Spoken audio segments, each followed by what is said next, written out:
people who didn't believe in the dream and, thought, yeah, Africa, it's difficult, how is it going to work? In Middle East, Africa, Middle East investors don't really understand Africa. How are you going to build a practice out of it?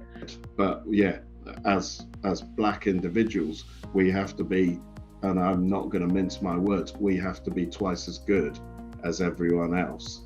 And that's where the perseverance came in, and you keep pushing, and you seek counsel, and you get advice from people who have been there and have failed. They failed massively, so that they can teach you how to look out for, those pitfalls and structure your practice in a way where it becomes a success. But all of this, I think, again, the base level is excellence at your craft. So already, if you look as we look like, that is additional scrutiny you're going to have. And that's the last thing you want anyone trying to question. Again, I have clients who ring me up. I'm a litigator, but they'll come to me with corporate issues or employment issues or health and safety issues.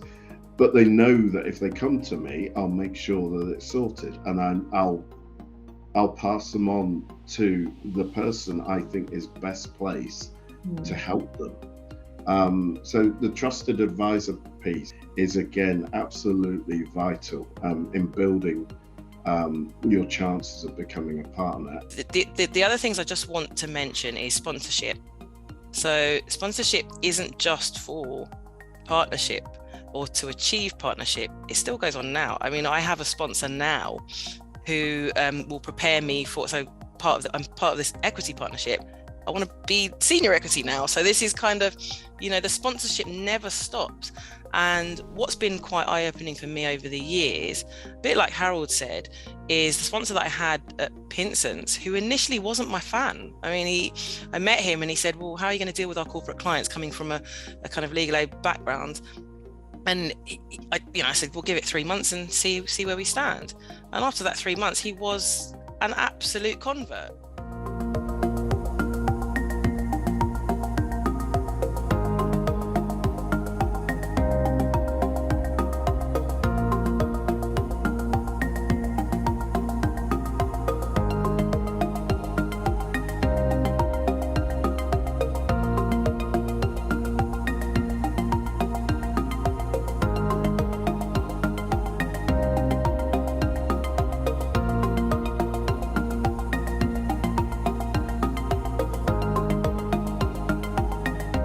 I was fortunate enough to have the platform at the firm that I'm at currently, and I was able to make that a reality. And it was a difficult one. There were people who didn't believe in the dream and, thought, yeah, Africa, it's difficult, how is it going to work? In Middle East, Africa, Middle East investors don't really understand Africa. How are you going to build a practice out of it? And that's where the perseverance came in, and you keep pushing. And you seek counsel, and you get advice from people who have been there and have failed. They failed massively, so that they can teach you how to look out for, those pitfalls and structure your practice in a way where it becomes a success. So perseverance and having something that you're passionate about and figuring out what makes you unique and how you can stand out. And that was what led to my journey to Dubai, where I'm a partner, doing Africa-focused work, advising, some of the world's largest sovereign wealth funds, most of whom are based in the Middle East, on deploying capital into the continent and making a difference. Wow, that sounds like a fantastic journey, and what a rewarding job as well. I'm sure it's very difficult, but extremely rewarding. So thank you for that. Nana, would you mind giving us your sense? Sure. Yeah, it's inspirational just even listening to Mackie talk through, sort of his experience. And I find that I think I have a similar experience. I think the perseverance is a great point and one to underscore. But I, also wanted to focus on, I know sometimes no one wants to talk about it because it feels like it's nitpicky and it's so forth, but I do think that irrespective of where you are, sort of excellence in your practice is just table stakes, and not to minimize what the importance of that. I do think partnership in many firms is a combination of, it's sort of in life, right? A combination of your preparation, but it's also a bit of luck. Like, you know, who is up that year? What are the things that they're looking for? What's happening in the market? You know, so there's some of that, but you position yourself to be best able to capitalize on an opportunity if you are well, you really prepared.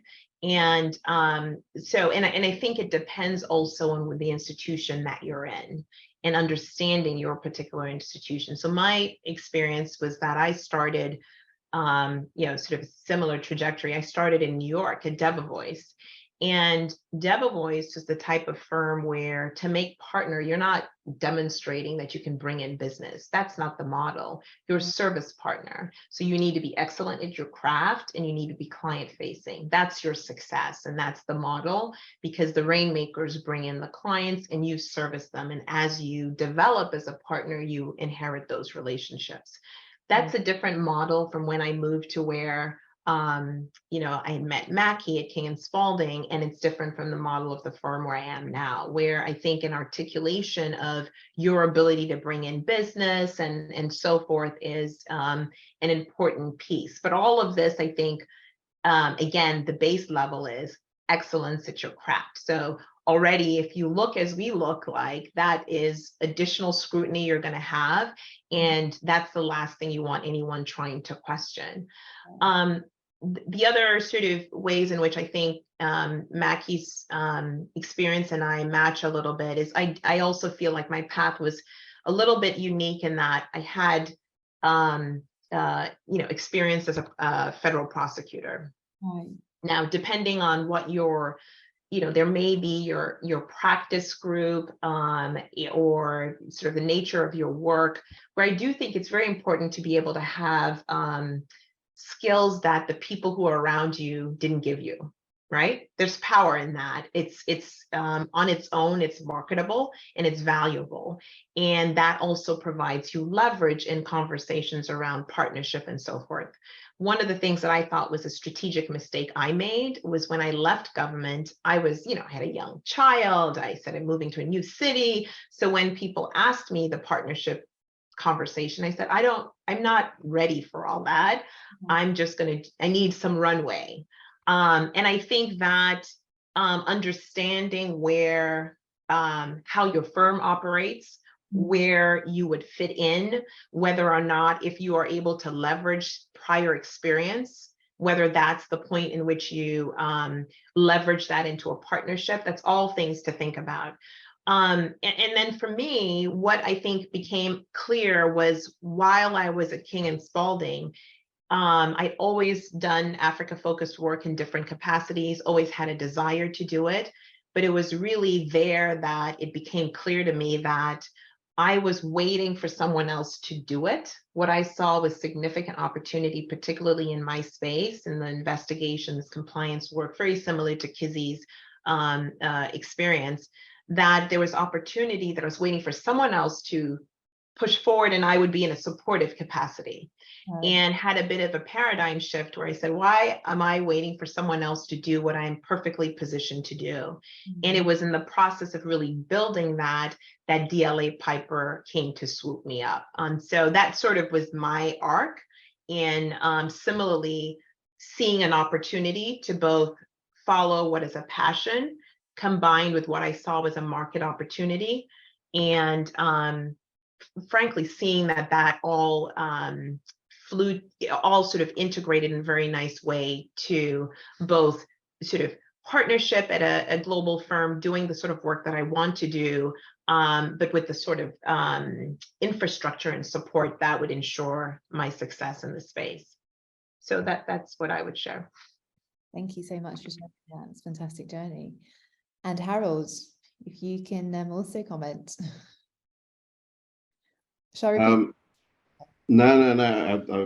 I remember the question. I mean, my journey to partnership, and I echo everything that has already been said. But my journey was slightly different, I suppose, in that as I started off with my intro, I was at DLA, very happy at DLA, would still be at DLA because I love that firm. I still love that firm. Come back, Harold. But I was offered the opportunity to open the office for Shoesmiths in Manchester from scratch. You know, for a UK national law firm that wasn't known in Manchester at the time. Right. And my wife calls it my midlife crisis month because week one I did a parachute jump. Oh my God. I did a half marathon. Wow. Week three, I handed in my notice at DLA. And then week four, Lehman Brothers happened. Oh my God. So as they say, timing is everything. Absolutely. But I didn't look back. I opened the office for Shoesmiths with 6 people in January 2009, you know, at the start of a financial crisis. Yeah. And I was not only a partner for the first time, but also the office head of 6. But it taught me a huge amount. It taught me a lot about everything that Mackie has said about perseverance, about thinking of different ways to get work in, about building an office and getting the right people for the right job. It taught me that there's always work out there, despite the fact that the financial climate was an absolute mess across the globe. And by the time I left, having been office head for 8 years, we were 188 people, and it was a full service office. And then I moved to Addleshaws, and one of the reasons I moved to Addleshaws is, you know, finance disputes. As much as Shoesmiths, great national firm, internationally for what I do and acting for finance houses and clearing banks, Addleshaws had a better platform. They approached me. I thought change is as good as the rest. So went to Addleshaws. My team followed me. Yeah, after 3 years there, I was a glutton for punishment. I was made office head at Addleshaws in Manchester. But again, you know, I say glutton for punishment. The difference being this time it's a fixed term of 3 years. So I was quite happy to do that. But what Addleshaws also gave me was that opportunity that I had craved from when I was at DLA, which was to branch out and look for work beyond the UK. So the first thing I did when I joined Addleshaws was to join the Africa Business Group. And in fact, last week, as we were emailing each other, I was in Ghana, seeing various clients that I act for who are Ghanaian companies, and seeing various individuals and lawyers that I co-counsel with on various jobs. So, you know, the path to partnership has been interesting, but the lessons I've learned, it's about seizing opportunities. It's about being people-centric, because that's really important. I think the legal business, yes, we're all good at what we do. And I think often that's taken as read. But yeah, as Black individuals, we have to be, and I'm not going to mince my words, we have to be twice as good as everyone else. But you've also got to be good at the people bit, because people buy people.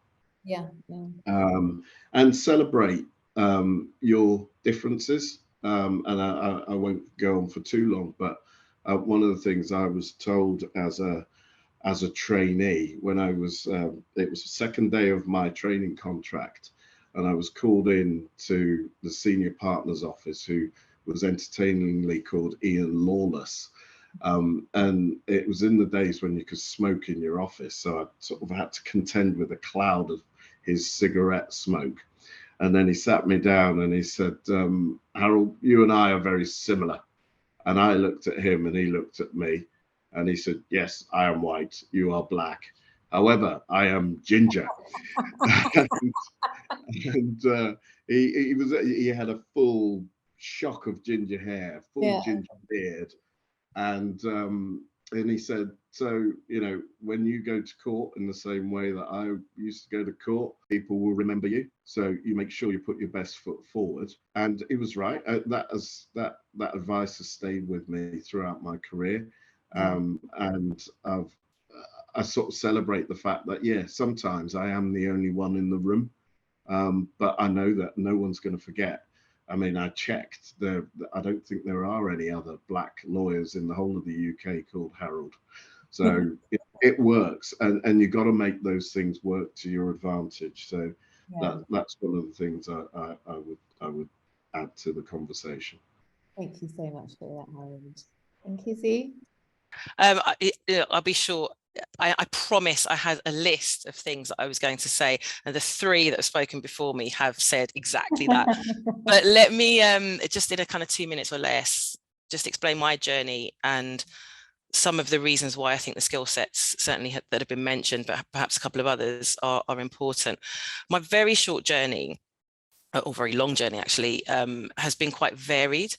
So I had no desires to be a partner. I had no desires to be in the city at all when I started my career. All I wanted to do was be a criminal litigation lawyer, helping people that couldn't afford legal representation, which is why I started off in a fairly large, but a practice that predominantly worked for publicly funded individuals and some privately funded companies doing corporate crime and a bit of regulatory work when it wasn't even a thing. I left after 6 years where I was on the routes to partnership there. And one of the reasons I changed was because it was chance, it was luck. And I think let's not forget sometimes the importance that luck can play in terms of partnerships, of being in the right place at the right time with the right people. It so happened it was back in the days where there was a kind of wave of rail crashes. I happened to be in the right place at the right time. Unfortunately, the outcome wasn't great in terms of the accident, but we were brought on because there was a conflict between two of the bigger companies that were being prosecuted for what was the corporate manslaughter of the time. And we were dealing with one of the individual directors of said company who was up for individual manslaughter. But it was in a regulatory context. And I thought, I don't know much about this. It's a bit of health and safety, a bit of criminal regulatory. What's this all about? Ended up being on the case for 3 years. And it was an eye-opener because it made me look into how could I sidestep from the kind of criminal legal aid publicly funded work, which they said was dying a slow death, and do something slightly different that I'm still going to be quite passionate about. And so I just inquired into what health and safety and regulatory law was. It wasn't really a thing at the time. So I prosecuted a bit like Nana.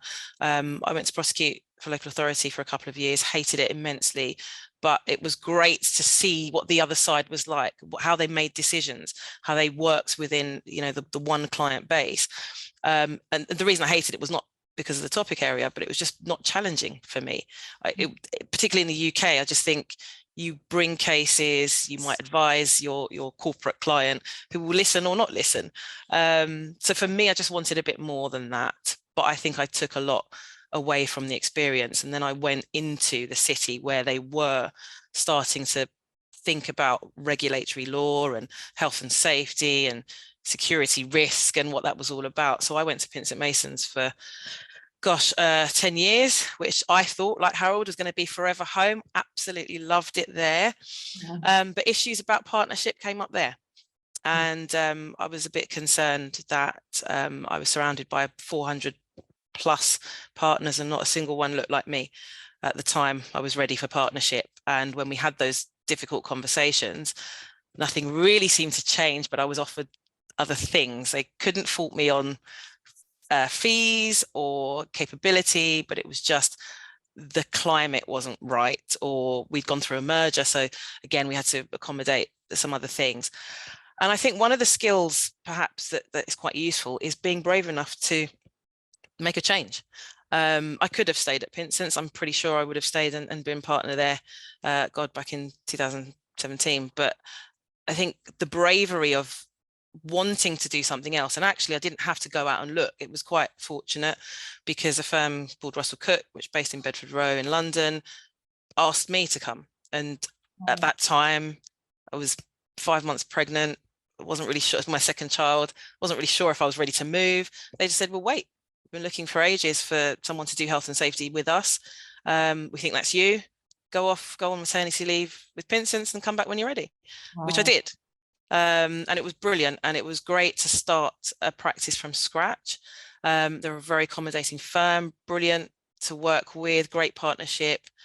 4 years later, just started to think, again, could this be forever home? And before I even had a real chance to consider whether or not it was, Mishcon Derea came and offered something that I couldn't say no to. So, and it was exactly the same. You know, we think we're missing this part of our regulatory practice. We really like what you're doing. Can you come and do that here? And it's been amazing. It's been an amazing journey. No doubt I'll talk more about it as we go on. But the skill sets that I think I've adopted over the years have been things like resilience, and maybe equate that to perseverance. I did want partnership by the time I was ready to do that at Pinson's, and I think I was just ready to adapt myself. I knew what my skills were from a professional perspective. It's a niche area, but you know, many of the speakers have talked about standing out and not being afraid to stand out in your difference. I'm very proud of being different from most, if not all, of the other people that I know who practice what I practice. If you don't remember what I say, you will remember my name. I know there's probably no other Harolds who are black and practicing in the UK. I can guarantee you there aren't any other kiddies who are doing health and safety law with locks. So I celebrate it, and I pride myself perhaps on being a people person. It's how I get work. I love to network. I love to talk, as if that wasn't obvious. But it's one of those skills that I think can cross all boundaries, all sectors. It is the way you achieve your work product. It's the way you get work. It's the way you bring work in. As a partner, that's what they want. They want you to be top class at what you do. And I try to do that every day. But also it's about finding innovative and different ways of getting work in. So that isn't the usual old-fashioned, let's have a meeting, let's have a coffee. It isn't just about that. There might be very different ways of doing that. I find, you know, finding a hook to go and talk to new clients as well as maintaining existing relationships is very valuable. So that might well be, let's talk to the board. Let's find out what your top risks are. Let me come and talk to you for half an hour and I'll tell you what those are and see if we can help you. And generally, if you do that on a pretty personable basis, you'll get results. So I think resilience, recognizing opportunities in niche areas, being a people person, and also making your subject matter simple. I think there's a lot of value in that. We can complicate a lot of the different work, you know, bits of work that we do. But I think what clients want, and we have to talk to clients at the end of the day, is they want you to make their life simple. And I think if you can do that and demonstrate the way in which you can do that, you'll be a very successful partner from a professional and business perspective. No doubt we'll talk about the personal stuff later on. Definitely. Thank you so much for that, Kizzy. Really insightful. And I guess, you know, you've all spoken about your experience, and I think a lot of people do wonder, like in today's climate, how difficult it is to be a partner today. You know, economically things not looking great. You know, some firms are tightening their belt in terms of who comes into the partnership. What kind of challenges do you find in your sector today? And Kizzy, if you don't mind, sorry, I know you spoke quite a bit, but leading with that, if you don't mind. No problem at all. I mean, maybe following on from what I've said, there are a number of challenges. I think it's a privilege. It's an absolute privilege, I think, to be a partner, first off. So I think we should state that. But yeah, it's not without its difficulties. Again, both from a professional and a personal perspective. I think professionally, some of the challenges I've seen is seeking legitimacy in the work that I do. Harold mentioned about having to work twice as hard. I don't think that's ever gone away. I think it's something that we've all experienced, whether you're a partner or not. But I think seeking the legitimacy in what I do and the value that I bring to the firm can be a factor at times. There are going to be those that love you. There are those that see the benefit that you bring, particularly to the firm and to the partnership. There are going to be others that might say, well, you know, do we really need this? Do we really need this practice area? Do we need to have more employees and then build this practice? You know, what benefit is it going to bring? Do we need to grow globally with this? How are we going to do that? So it's about selling your services, which is a skill that I think we learn at a very early age. Work-life balance, if there is such a thing, I think gets worse as you achieve partner status. I mean, I've always had an issue with that, being female and Black, with children, and of a certain age, if you want to include all of the protected characteristics. But I think seeking a work-life integration for me is a challenge. I don't think I've ever achieved balance, but I certainly do strive for integration, and that can be difficult as a partner, bringing in work, still fee earning, managing a team, being on boards, and contributing to that. I mean, it can be quite difficult to manage all of that along with maintaining your personal life. And I still try to seek that. So it's the legitimacy and the work-life integration overlap, because I still find that trying to seek that balance and be all things to all people can still seem as if you're not as dedicated or committed to the partnership as maybe others are.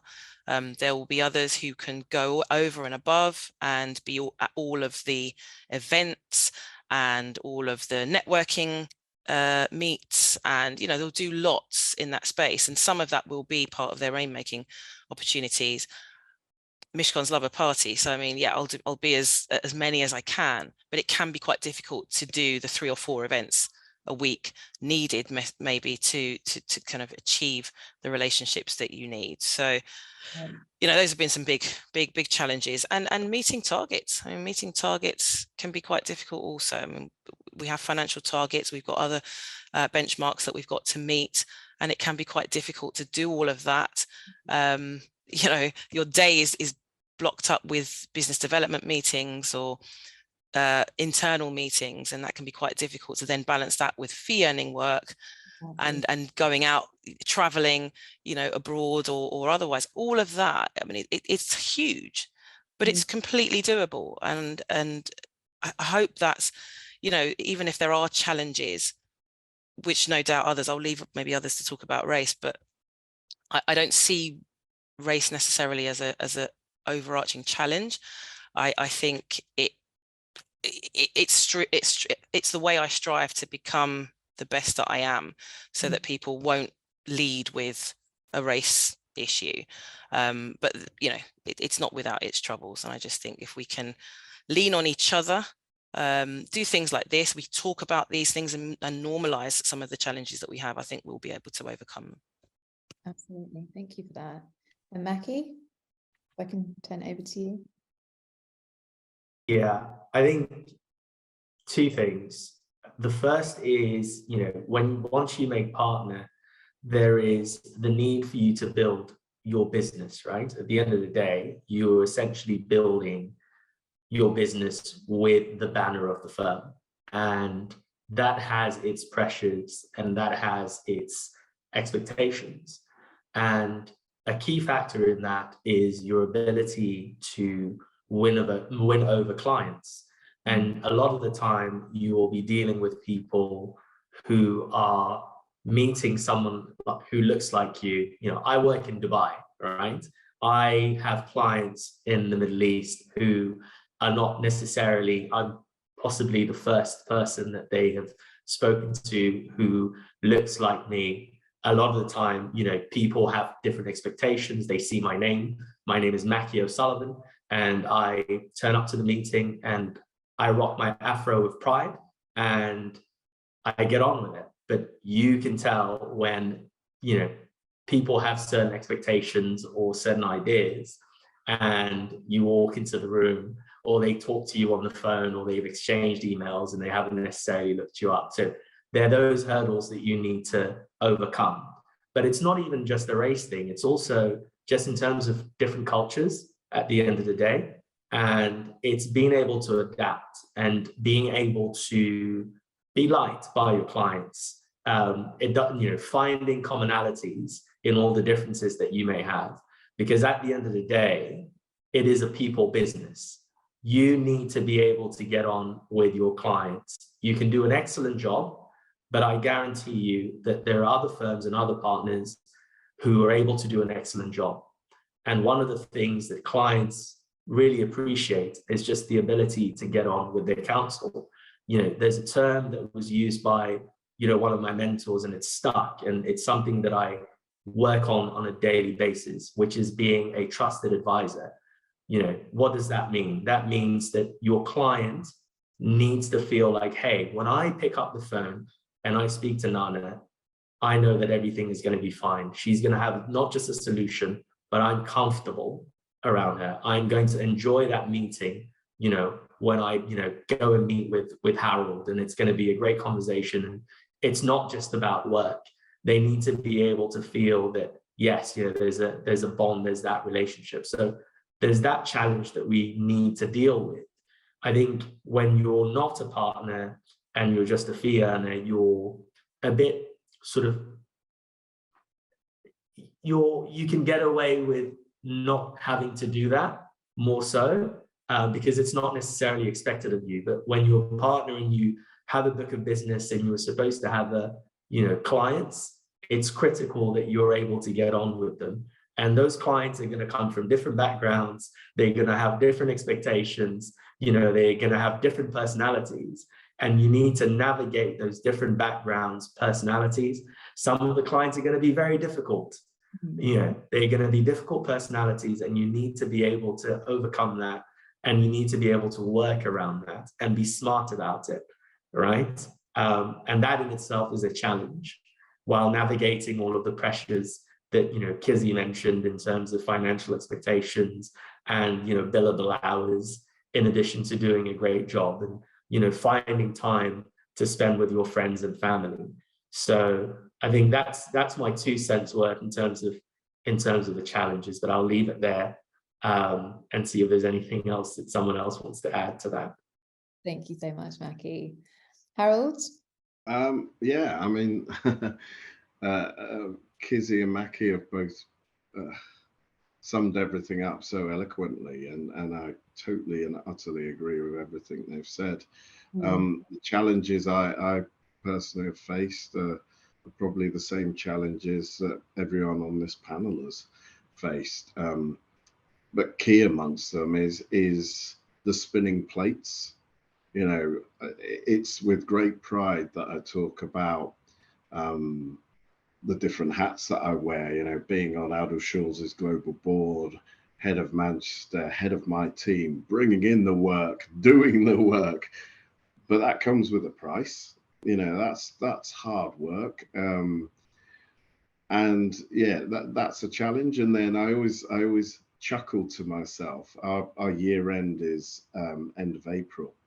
I always chuckle at the beginning of May, because it's just like, do it again, just bigger, and you got to feed your team, and you've got, and it's, there's a couple of days where it's right, okay, I've got this mountain to climb again. That's a huge challenge, but it comes with the role. Let's face it, as partners, we do quite well, but we work hard to do quite well. So, there are lots of challenges. And, again, the elephant in the room, but it isn't, because I'm amongst friends, is, and being black into that equation is often difficult, but you've got to roll with the punches and also take the opportunities that you can. I'm lucky in that each firm that I've been at, I've made my home and enjoyed being there. So Adil Shaw's has afforded me so many opportunities. It's a great business, but it isn't without its faults. And actually, that's given me the opportunity to change things, and to go and actually try and bring people like us through, and be completely and utterly supported by the business, because they've had the good grace to look at themselves and go, actually, you're right, we need to be a bit more diverse. We need to actually be a bit more open-minded. So I'd like to think, there are lots of challenges that are faced, but also it's given me the opportunity to make a difference. Fantastic. Thank you so much, Harold. Nana? Yeah, I mean, I think really not that much to add at all. I think everyone's really shared the nature of the challenges. And maybe one thing I will add is something that's sector specific. And maybe this goes to Kizzy's point about the need to be innovative and, trying to think of new ways to leverage what's specific and unique about you and your practice to generate work. Because one of the things that I think is challenging in my space is that it's not like we're trying to build something or it's not a transaction. You're talking about often the worst times that a company or an executive is going to go through in their lives. And it's a little bit like, eating your vegetables. Nobody wants to hear about why it's good for them and the health of it and so forth. Or you're talking about some, risk that they don't know if they'll necessarily see in their lifetime, in their company's lifetime, and so forth. And so the ability to, and they're often not repeat players. So it's, often have a client who has ongoing investigation issues, especially the bet the market type. So I think one of the challenges and one of the things that I think can really differentiate you, where you can utilize being a woman, a person of color, all of these things, all of who makes you who you are and unique, your experience, to be able to articulate why your firm, the skill set that you offer is something that is interesting, memorable, and something that they want to buy. At the end, we're a service industry, right? And so are they going to be willing to buy your services? So I think that's probably, the biggest challenge for me, is to be constantly thinking about ways to be engaging with current prospective clients about, opportunities to collaborate together. Fantastic. Thank you so much for that. And we'll move on to the next question. People always ask, how can they improve their chances of being partner or an offer of partnership? Mackie, do you want to take that one? Yeah. So I think one of the key things that you can do, and when I look back on my path to partnership, that was one of the key things that sort of turned things around in my favor, is identifying and having a sponsor. There's a difference between having a mentor and having a sponsor. Right. When I talk about having a sponsor, you need someone who has the gravitas and the political capital within the law firm that you are looking to make partner in, to be able to be your personal marketing guru and the person who sings your praises and has your back in that room. When the partners sit around and they have those discussions, they are highlighting your strengths. When questions are being asked about you, or people are saying, hey, but maybe next year, or how about this, they know the answers to those questions. They understand your practice, and they're able to act as a voice for you when there is a meeting in a room that you're not physically present in, right? So that's the first thing in terms of sponsorship. But in order for your sponsor to be able to do all of those things, you yourself need to have your house in order. So one of the things that I think is critical is thinking about your personal brand. So when people think of you within the firm, what do they think? And Harold made a very good point. None of us on this panel have anywhere to hide or run. You are memorable. People know you within the firm. So the question you need to ask yourself is, when your name comes up, how do you want to be remembered, or how do you want to be thought of? And do people actually understand your practice? Do they understand what value you bring or would bring to the partnership? And how are you demonstrating that? Are you someone who is, taking part in And we're not talking about just the social activities, but if there are, go-to-market teams or specialty groups, for example, let's say you're a funds lawyer, what are you doing within that funds group on a global level to make sure that you are highlighting your strengths? Are you helping with putting together presentations? Are you writing articles? What are you doing in terms of building your profile? In order for the firm to back you, they need to look at you and say, hey, if we don't make this person up to partner, some other firm is going to make him or her up, and we're going to have lost an absolute gem. And how do you do that? You do that by making sure that your excellence is recognized. So you're not just working hard and, thumbs up, you're doing a good job. You're getting ranked as a rising star by Legal 500 or Chambers or these different legal directories. You're putting yourself forward and you're winning awards, right? You're doing things that, from a third-party neutral perspective, there is no doubt that you're an excellent lawyer and that you're going to be an asset to the firm. And doing those things puts your sponsor in a position where they can highlight you and say, hey, look, this is the value proposition. This is the reason why this person needs to be made a partner, and they absolutely deserve it. Thank you so much for that. I think that's invaluable advice. Thank you so much. Harold, if you could add your 2 cents too. Yeah, I would just bolster everything that Mackie has said. The mentor sponsorship point is vital, and yeah, along the way of my career, I've had lots of mentors, but the sponsors are invaluable. And as Mackie said, the sponsors will do things for you behind the scenes, often without you knowing. I can reel off straight away sponsors in my career: Stuart Plant at DLA Piper, John Joyce, the managing partner at Addleshaws, Jed Barnes, head of restructuring at Addleshaws. These people have gone out of their way to do things for me that I've only found out about later on, sometimes by accident. And you need to seek those people out. The other thing, sorry, Harold, how do you do that? How do you get a sponsor? Because I'm sure so many people want to know how. Yeah, well, it's actually putting yourself out there. It's a hard thing, and I've had this conversation with quite a few people who say, but how do I get mentors and sponsors? You can't sit there and wait for that to happen. You actually have to seek them out. Okay. Sometimes by your excellence, you'll get sponsors.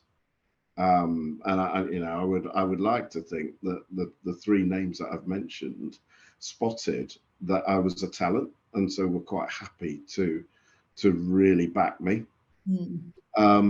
The other thing that has been mentioned earlier on in the conversation that I think is key to improving your chances to being offered partnership is being that trusted advisor. It's, again, I have clients who ring me up. I'm a litigator, but they'll come to me with corporate issues or employment issues or health and safety issues. But they know that if they come to me, I'll make sure that it's sorted, and I'll pass them on to the person I think is best placed to help them. So the trusted advisor piece, and I think it was Mackie that mentioned it, is again absolutely vital in building your chances of becoming a partner. And then it's also about, again, it goes back to the people thing. It's about networking. It's about building your network. Again, I pride myself. My wife and my colleagues hate it. But when I go out in Manchester, it's very difficult sometimes to walk along the street without me going, hi. And it's embarrassing for those you're with, but it's great because it shows my network. Yeah. But people often forget it's not just about your external network, but it's also about your internal network. It's about having that that presence and exposure within the firm as well. So that's something that people should take into account when reaching for partnership. And then the final thing I'll say is role modeling. How do you improve your chances of being offered a partnership? Well, it's attending things like this. It's finding role models, people that look like us, and allies, people that don't look like us, yeah, who you find out their story and their journeys to partnership, because there's always lessons that can be learned. Absolutely. Thank you so much for that. And Kizzy, anything you want to add to that? I mean, just reading off, I think everything that's been said by Harold and Mackie obviously apply. I think it goes without saying, hard work and determination make the figures work. That's your first port of call, because most law firms, they're a business, so that's what they're going to look at first. So you make that work. Personal and professional brand is key for me. I think making sure that you have both and you've developed both by the time you're ready to say, I want to put myself forward for partnership. Absolutely key. I mean, the two before me have talked at length of that. The other things I just want to mention is sponsorship. So sponsorship isn't just for partnership or to achieve partnership. It still goes on now. I mean, I have a sponsor now who will prepare me for, so I'm part of this equity partnership. I want to be senior equity now. So this is kind of, the sponsorship never stops. And what's been quite eye-opening for me over the years, a bit like Harold said, is the sponsor that I had at Pinson's, who initially wasn't my fan. I mean, I met him and he said, well, how are you going to deal with our corporate clients coming from a kind of legal aid background? And I said, we'll give it 3 months and see where we stand. And after that 3 months, he was an absolute convert. So even up to last week, he's singing praises to chairman of ROSPA, telling him, how great I am. And it's the tables have completely turned, because I'm in awe of him and how great he is. He's now singing my praises, and all of that was purely, accidental, I think. But hopefully he just saw the talent that was there, which is great. But the intentional sponsors that I've had since then during partnership have really, really helped. And a lot of that is down to actually getting to know my firm, getting to know what they do, how they do it. How do I sell this firm? Because not only when it comes to partnership are they looking for you to talk your talk and sell your services, but they want to know, how invested are you in this firm? What do you know about us? How would you go out and sell what we do as a brand, as a business? Do you know about the different pockets of our firm? Because it isn't just for me about dispute resolution.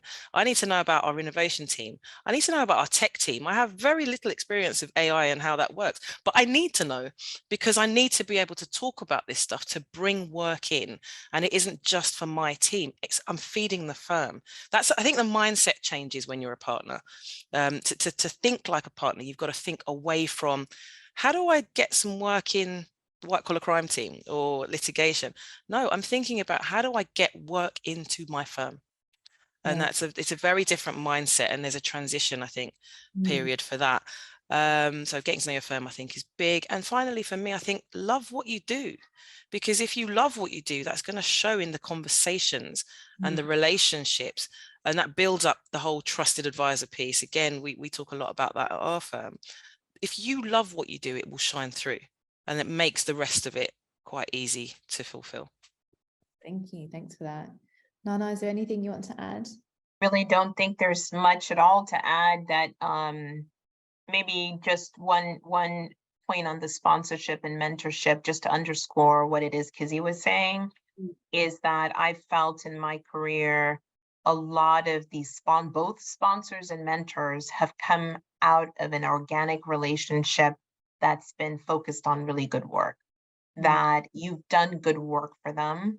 And they sometimes on their own will reach out and say, hey, I'd like to play this role for you. There's still a strategic point you're playing, because you could say, oh, the person Kizzy mentioned who she thought she looked up to and thought was great as his work, you could have said strategically, this is an area I want to work in. I'd like to work with X person. So there's your agency and deliberative, sort of actions to try to position yourself with some of these relationships. But sometimes you don't even ask. You don't. That can be awkward in some situations. But you're now in a position where you put yourself where you can now put the levers in place for that relationship to happen, where then the person is invested in your success. They're like, you're very good. How do I help you succeed? And I see it, in a senior role, when people do that kind of work for me, I want to help them succeed. You see the spark. So I would say that there's some agency you should be engaged in thinking about who are the people who can play these types of roles, but also be open that in doing excellence in your work, in getting out there, getting to know people, that some of these relationships organically form. Thank you so much for that invaluable advice. Thank you. And our next question, I know we're running out of time, so I'll be very quick. And I guess this may be for the UK lawyers, perhaps, Mackie, you may have experience in this, but what personal financial risks do you take on when you become a partner? I don't know if you're comfortable talking about that. But I guess it's a question that people want to know, and you can be as candid or as muted in your response. Yeah, I think I'll leave this one for Harold and Kizzy and the guys who are okay. Thanks, Mackie. We're good out here in Dubai. I mean, just it doesn't have to be very specific, just something that can give people an idea about what kind of risks they take on. I mean, perhaps every firm is different. I actually don't know. So any kind of knowledge would be valuable. Well, I suppose I can chip in here. Seeing it firsthand, and I talked about leaving DLA to set up Shoesmiths at the beginning of the financial crisis. Yeah. Now, at the same time in Manchester, there was a firm called Halliwell's. Yeah. And Halliwell's, where I had a lot of friends, was teetering at that point and actually went under. Yeah. And so suddenly, some of my peers and some of my very good friends were in the firing line, and they were exposed in terms of, when you enter a partnership, you have a liability for the firm's debts. And I saw firsthand how serious that can be and how catastrophic that could be. So yeah, a partnership is very rewarding. It brings with itself, a number of great things, but you've got skin in the game. Right. You really have got skin in the game, and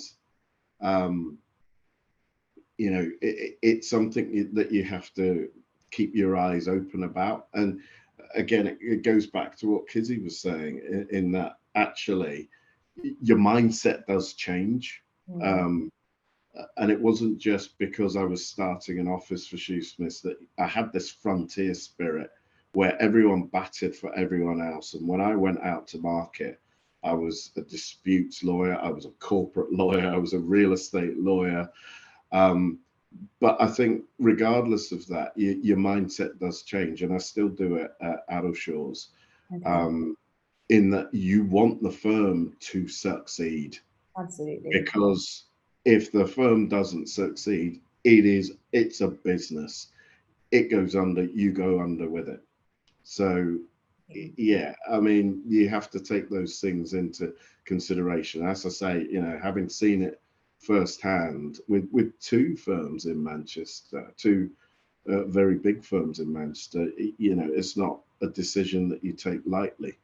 You've got to be sensible about where you're going to pitch your stall at and how long you'll stay there if the finances aren't fantastic. Yeah, no, absolutely. I remember Halliwell's very well, actually. I had a training contract there, but couldn't do it because they went under. So I really do remember that. I think you dodged a bullet. And Kizzy, anything you want to add?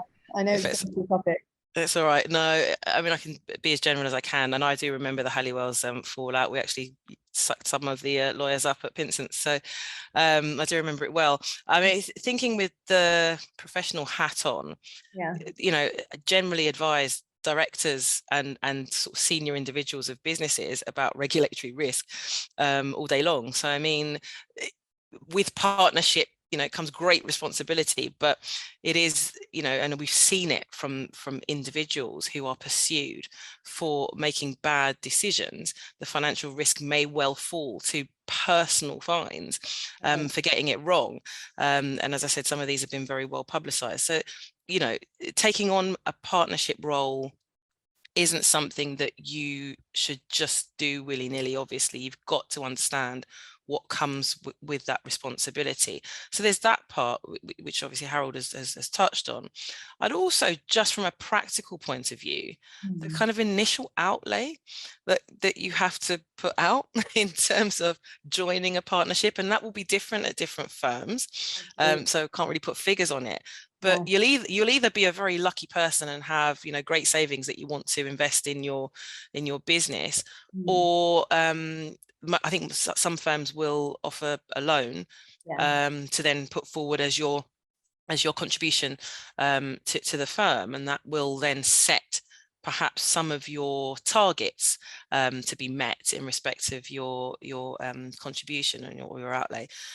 So with that, you start to think about, well, what targets do I have to meet? If I don't meet my targets, does it mean that I won't be able to draw as much from the partnership as I once thought? They can reduce the amount of drawings based on your performance. So, I mean, there's a lot of risk in that sense. You might be well used to getting a salary every month. I know I was, and it was very different thinking about drawings and the types of bonuses that you could or could not get when it came to partnership. So you do have to think about these things, particularly when you're having those negotiations about A, partnership, but B, what your target would be.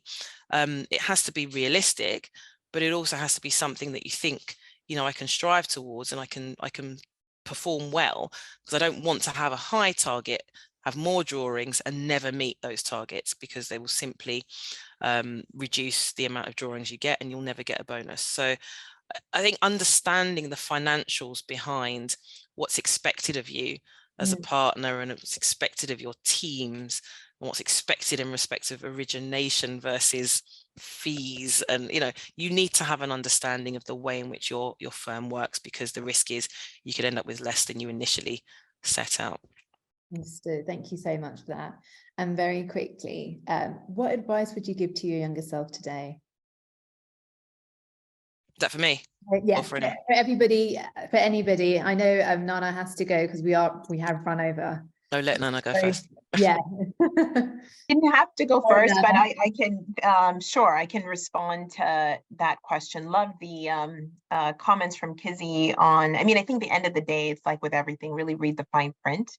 Understand. I just wanted to address that point because I think it is important. You need to understand how your firm works. Are you going to be an equity partner? Are you going to be a non-equity partner? That determines what type of risks you're facing and so forth. All the points Harold was making about, understanding the financial health. So as with anything, going into it with your eyes wide open, and sort of a realistic assessment of what you think you're going to be able to do in the time frame. How much talking to people who've made those decisions, right? Sort of your counsel around you to advise you. Things that I would have said to my younger self, is that the question, Stephane? Right. Yeah. I think I one thing, as I look back on both my educational and professional career, I think the one thing that I wish I did more of, and not in a sort of icky transactional way, but it was the sort of spending time on relationships. I was the person who would say, oh, I can't do, drinks, I've got a brief due, and you should do that if you need to do work on your brief and make sure it's done well. But I think I didn't have an understanding that both in my degrees and in my work, that my colleagues and getting to know them was part of my job. I see. And so I think that if I look back is something I would have been more intentional about. Again, not in some sort of, oh, you know, I'm just talking to you because I think maybe you will be X person later. But understanding that those relationships just ease life for you in so many ways later. And because those people very much will be the clients, your colleagues, and so forth. So that would be what I would offer. Thank you so much for that, Anna. Thank you. It's very useful. I know if you have to drop off, that's completely fine, but thank you so much. Mackie? Yeah, I would say a couple of things to my younger self. It's a marathon, not a 100-meter race. I think when you're younger, you are thinking, oh, I need to make partner. Oh, I'm ex-PQE and this person is made partner. And, you know, what am I doing in my life? Comparison, you know, run your own race. It's a marathon. You need to make sure that you are building yourself and that your foundation is strong, because it's not the first to make partner who is necessarily the most successful and has a long-lasting partnership. So that is something that I would basically say to my younger self. That's the first thing. And the second thing is, it all works out for the best. You're going to be fine, right? A lot of the times, you know, certain things will happen and we'll think, oh my God, it's the end of the world. Or, you know, I can't believe that things aren't going the way that I thought they would go. It's all going to be fine. Everything happens for a reason. The universe conspires, you know, in your favor. If you are a believer, God has got your back. Very true. Don't worry about it. It's all going to be fine. And it's something that we, you know, I can't hammer it home enough. We as lawyers, we're perfectionists. We have imposter syndrome and we worry so much. And sometimes we forget that, you know, you just need to take it one day at a time. Exactly. That's all it takes. And it's going to be fine. That's so inspiring. I can see so many prayer hands in the chat. People really understand and appreciate that. So thank you so much. Kizzy?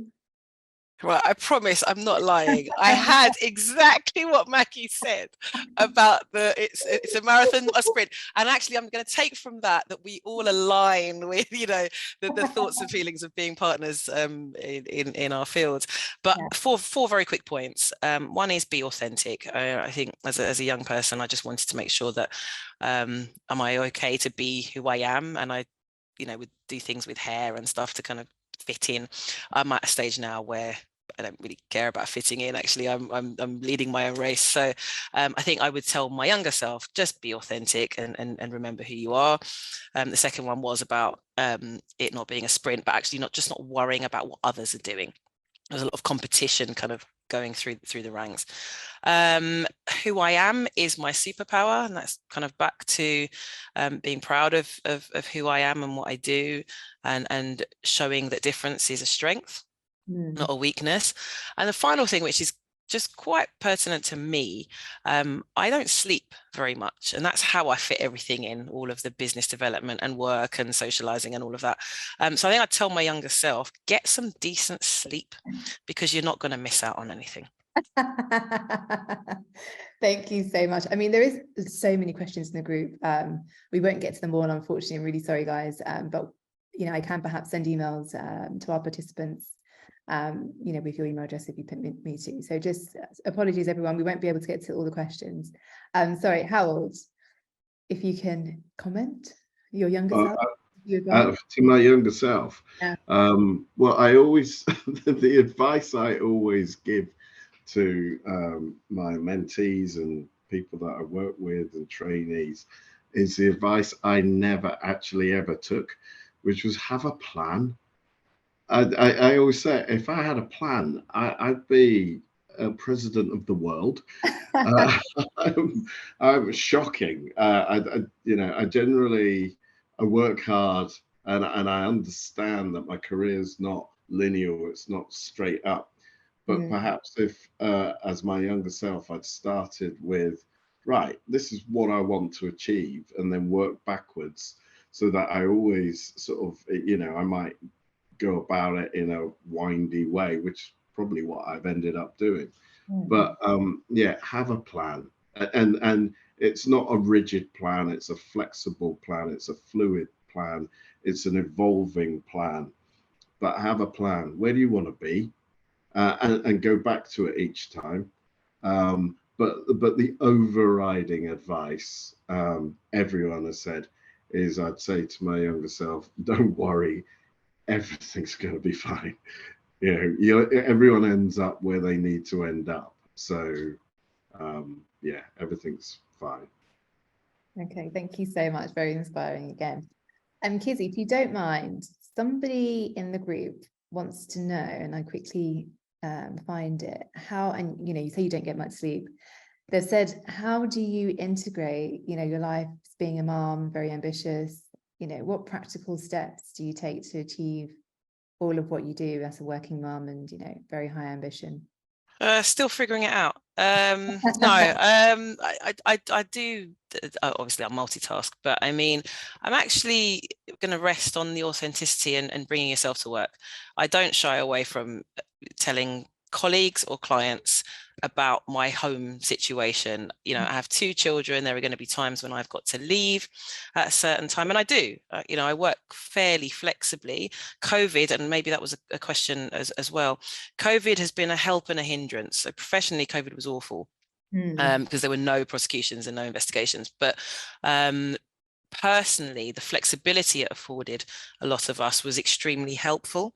So it meant that working from home wasn't something that I remember as an associate having to make a business case for flexible working when I had my daughter. And now it's commonplace. I mean, people just work flexibly because they can.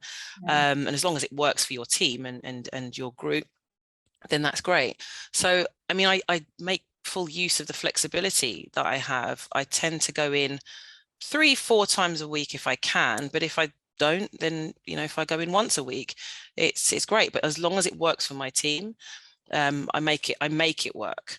That allows me to have the work-life integration, to go to the assemblies and the mummy meetups or whatever, or parent meetups, I shouldn't say mummy meetups. So I can do all of that because I rejig the way in which I work. I don't just have a rigid format that I've got to work 9 to 5, and then once that's finished, I go home and I have family time. It's not how I work. It might work for others, but I work very much on a kind of business development and meetings in a day. I come home, I try and be as present as I possibly can with my children and my family. And then generally once they've gone to bed, I might open the laptop again for a few hours to get the work done. So it's just having the flexibility, and the fact that the firms that I work with and firms that I've worked with have been fully supportive of that, because they can see the output. And I'm the same with our teams, and we work with our associates in exactly the same way. As long as you can demonstrate flexibility works for you and it works for us, particularly on the projects that you're on, then we won't bat an eyelid. It's just as long as you don't take the mickey with it, it was great. Thank you so much for that. One more. I'm really sorry, guys. I know you need to go. For Maggie. Somebody has asked that, well, they're also based in Dubai, and they want to know, in terms of working with, clients in the region, is there any specific advice you'd give in operating in Dubai in terms of really excelling in this region? Yeah, I think, look, Dubai is, the world is your oyster in Dubai. It's very different to working in London or working in the US. It has its challenges. You are going to be in a country and in a region that is growing rapidly, where there is an abundance of wealth and capital, and you have people from all over the world. Literally, it's so diverse, right? So you need to be able to tap into that. I think your ability to adapt in Dubai is critical. So I think one of the things that you need to concentrate on really when you move out here is be able to adapt. Find your anchor here. Feel free to reach out. I'm more than happy to sort of give you advice and make introductions and just offer any guidance that I can in terms of integrating. It's a fantastic opportunity. And I made that decision a while back and I haven't looked back. So good luck with it. And yeah, feel free to take me up on that offer. I'm more than happy to give you the help and guidance that you may need. That's Ola Sani. I'll try and connect you with that after. Thank you so much, guys. I really appreciate your time. I know we've massively overrun. Everybody listening, it is a 3-part series, so we will be doing, other talks with other partners as well. But is it okay if I'm able to share your details, guys? Of course. I've seen so many more messages about Absolutely. speak to this person, can I speak to that person? And I know we just don't have time to go through all the questions. So again, thank you guys so much for joining. If you have any questions, you can email an info@bglu.org. And again, thank you, panelists. You've been amazing, so insightful. And so many people have said this, but they felt inspired by today's conversation. So thank you. Thank you, Steph, for kind of hosting a fantastic panel. It's been great to take part, but also great to listen. Oh, thank you so much. Thank you, guys. All right. Well, have a fantastic evening and hopefully we'll see you soon. Thanks, everyone. Thanks. Bye. Bye, everyone. Bye.